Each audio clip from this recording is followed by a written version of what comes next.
Hey, what's going on, guys? Ray from Battlesauce here, bringing you a brand new video.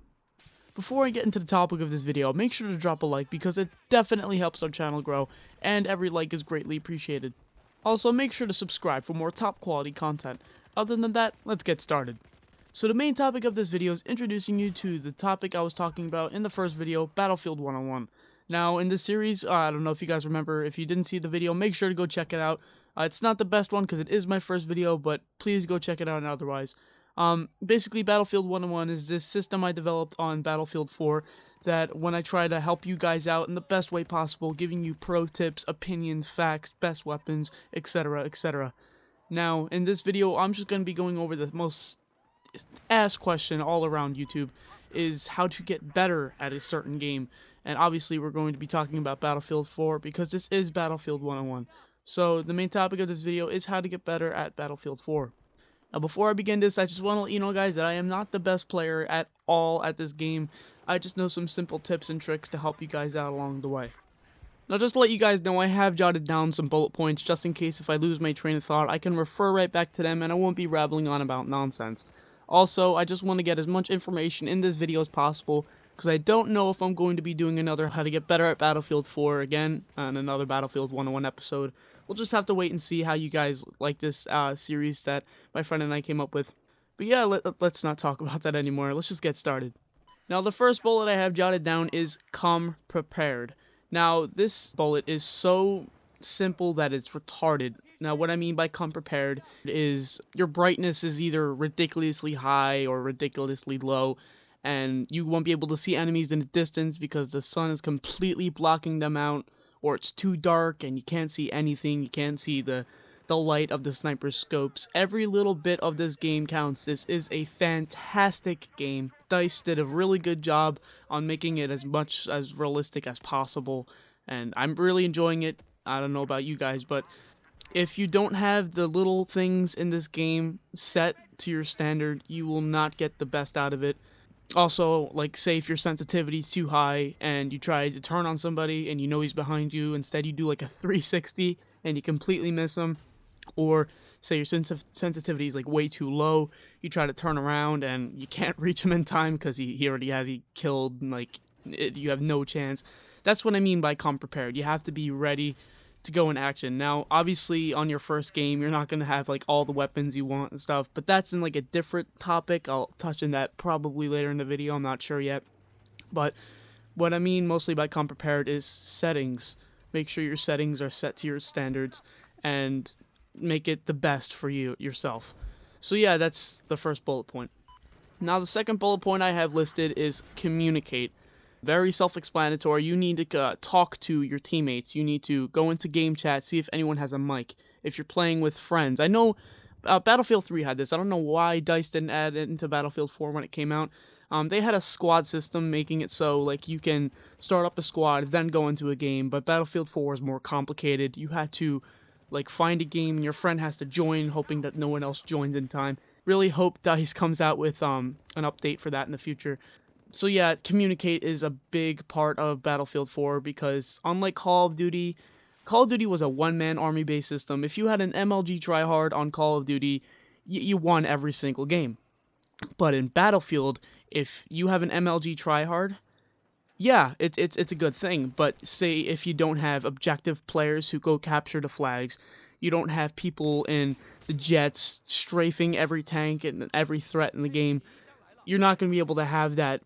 You're not going to be able to win as much as you want. So communication is a big part. You need to have separate areas in which one guy has to be support, one guy has to be assault, etc., etc., and all of that good stuff.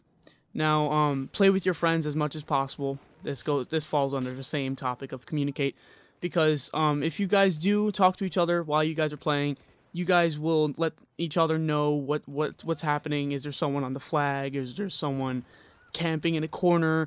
Is there someone, is there a tank outside? You never know. So communicate is the second bullet point. Now, the third bullet point kind of counteracts what I previously said, but it still falls under the same advice. And that third bullet point is don't always rely on your teammates. Now, what I mean by this is say you are out of ammo and you want ammo from the support guy and he's standing there minding his own business. Yeah, you could try to like go up and like knife him and stuff, but he will not always give you ammo, and this definitely plays a big part in the game because there's a lot of people on this game who do not play for their team but play for the objective. And yeah, that's good, but you still need help along the way. That's why I love Battlefield, because it's, it takes team to win, not just like a single man. So yeah, don't always rely on your teammates, because chances are they will not give a single fuck about you. So that's the third bullet point. Now the fourth bullet point is probably the biggest thing I can give you guys in this Battlefield 101 episode, and that is to always check your map. Now, this is the biggest piece of advice I can give you in this. Your minimap plays a big part in Battlefield because the map is so massive and so huge, and well, if you're playing Conquest and stuff, that is dominations, close quarters, but the maps are so big, and you need to know where everybody is because you don't know where they will come from. There's so many rocks people can camp on and so on. It's really smart to always check your map.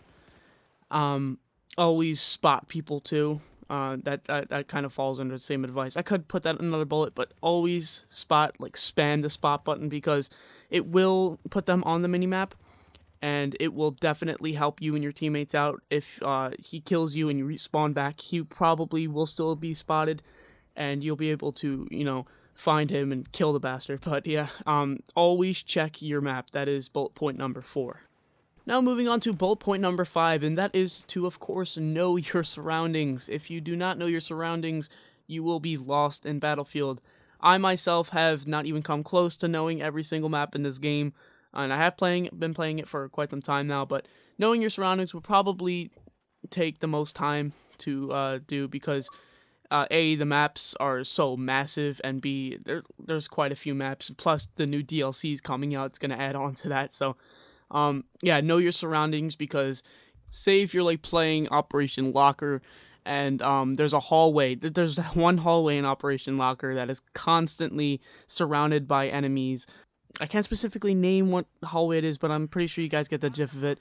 Basically, there's your teammates on one side and there's enemies on the other side, and it's constant firing, constant grenades, and you don't really want to go into that area because it's called no man's land, and you will die instantly. I can guarantee you that. There is a small chance that you will survive, but you probably have to be Chuck Norris. So yeah, know your surroundings in Battlefield 4, because it definitely plays a big part and will enhance your gameplay tenfold. Now moving on to the last bullet point, and that is bullet point number 6. And that, of course, is to isolate yourself. Now, this isn't as important, but it definitely can help you out a lot, actually. Say there's teammates in an area, and they're dying. You look at the kill feed, and they're constantly dying, one after another. You see red pull up, and you know where they're dying. You see the skulls and crossbones where they're dying.